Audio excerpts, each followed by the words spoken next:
the Ripple SEC cases, why it was filed, and whether or not I think it means we're going to the Supreme Court.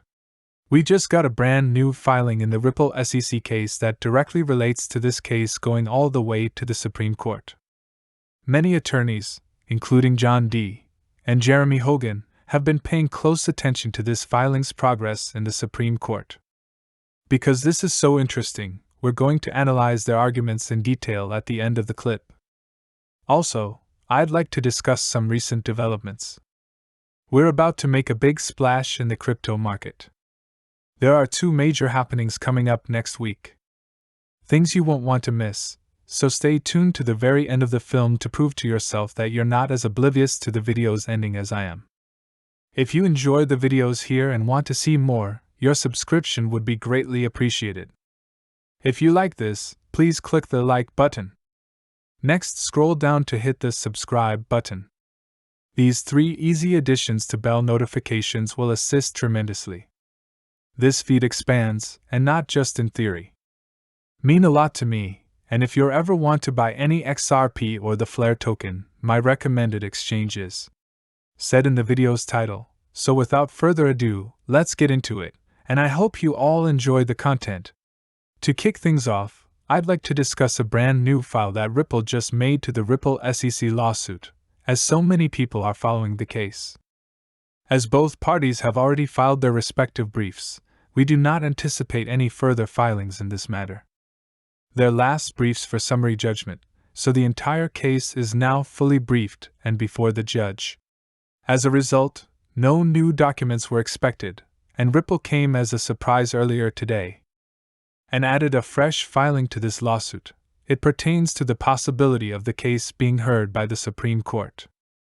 To avoid getting bogged down in the details, suffice it to say that the Supreme Court's recent ruling prohibiting lawsuits based on lack of fair notice is at the heart of Ripple's filing.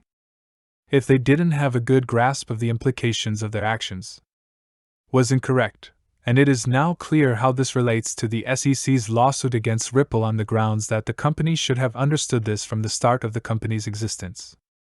We can clearly see from the SEC's actions, lack of clarity, an agenda to allow certain projects a free pass that their sale of XRP was a securities violation, for which the Ripple founders should be held liable and should be held to the maximum punishment. As the SEC has started making pronouncements on cryptocurrencies, it is extremely unlikely that Ripple new XRP could be considered a security. The marketplace is completely opaque, and have only added to it by going out of their way to say that every single ICO to date has been a security while simultaneously saying that Ethereum is not a security and giving Ethereum a free pass, saying that Ethereum made a transition from a security to a non-security, and saying that this could apply to any single token out there, leading everyone to believe, hey, my token isn't a security anymore either.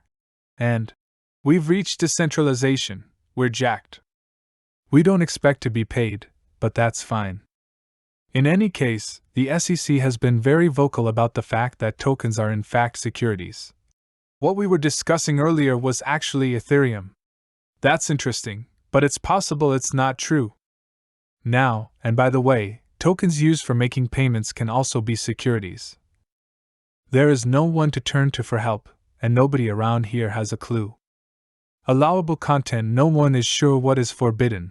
And the Supreme Court just issued a ruling saying it's not okay to sue someone in this way if you haven't told the SEC what to do.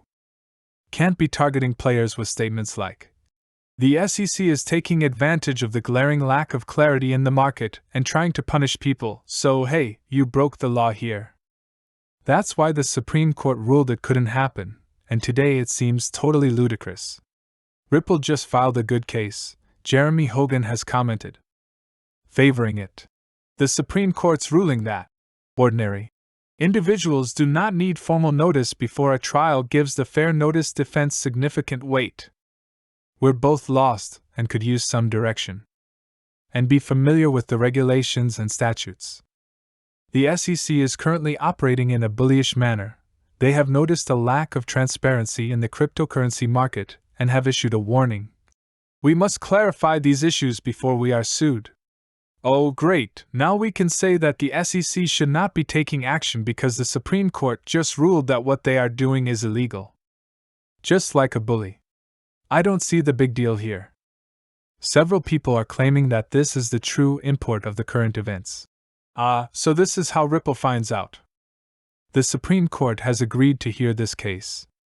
Gentlemen, you can't believe that because Ripple. I have no idea what will happen, but I believe it is crucial to realize that the fair notice defense only applies if Ripple's lawsuit is unsuccessful and XRP is found to be a security. If you come out on top, then justice becomes unnecessary. It's only fair to give Ripple a good review since he's always played by the rules. The term, straight up, is obsolete today. I tweeted an explanation in an attempt to clarify the situation. This is what I anticipate will occur. I hope this worst-case scenario for Ripple may be useful to you. Understand the significance of fair notice in the context of the current events. I believe Judge Torres has a good chance of success.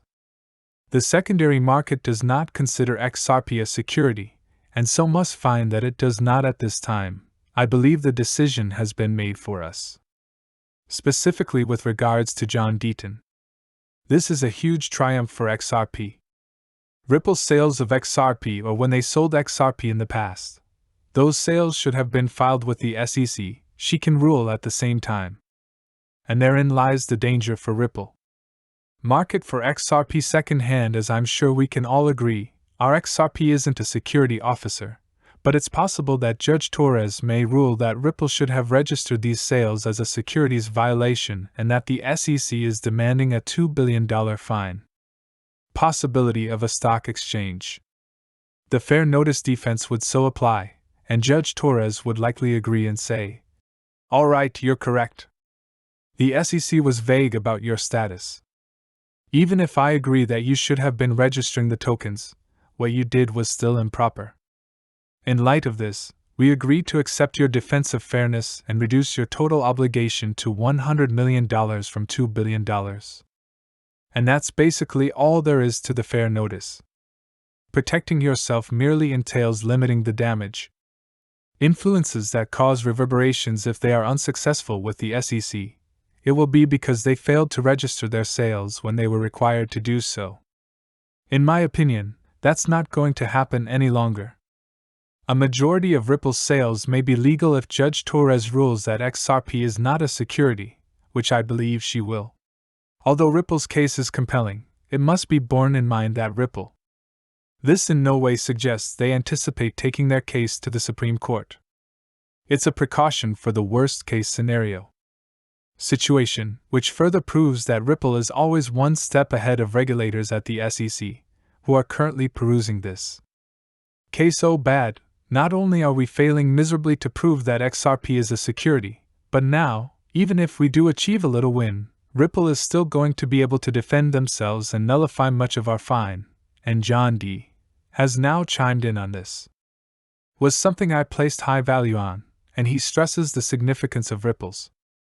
Winning a case against the SEC is even more likely than it is at the moment in the Supreme Court. It seems from what John Deacon is saying and what we've heard from the other lawyers that Ripple's lawsuit is doomed to fail. It bears repeating that I don't think they're going to lose this case, but even if they do, they have an even higher chance of prevailing at the Supreme Court level, because we can see right now is that the SEC is in a horrible situation. Ripple's petition today reveals that even if they lose the case now being litigated, they have a fantastic backup plan to fight the SEC at the Supreme Court level. No one knows whether or when this case will make it to the Supreme Court, but preparations are being made just in case it does. Compared to the SEC, the legal team is light years ahead. Weekly, the SEC's legal team shifts their position, and they have failed to really formulate a coherent strategy. Nevertheless, Ripple's legal staff is looking years ahead, already making plans for the next battle. This is exactly why I hope it doesn't happen, but if it does, it will show you the type of legal teams we're up against here. Sometimes I think, wow, Ripple might end up being really lucky.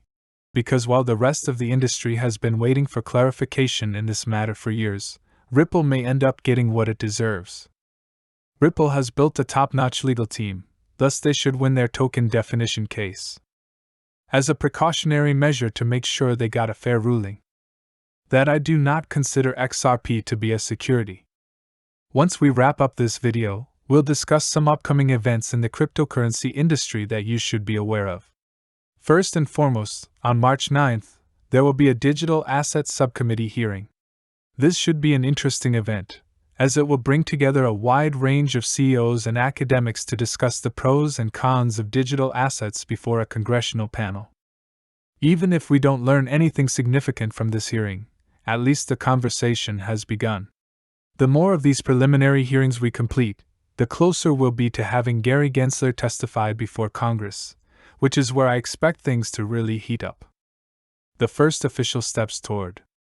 On March 7th, a court proceeding involving the companies Grayscale and the Securities and Exchange Commission, SEC, is scheduled to begin. In essence, Grayscale is suing the SEC, and you'll get to hear them say. It will be interesting to hear the SEC's reasoning for approving a futures ETF while rejecting a spot ETF, given that both types of ETFs are pegged to the same underlying price. It will show how the SEC has been trying to slow the industry for political reasons. I don't think they have a leg to stand on in this case, but it will be interesting to see if they try regardless. This is a major case for the business, so everyone should pay attention. The time you spent here is greatly appreciated. If you like this update, please hit the like button and sign up for more. For the time being, pickle out.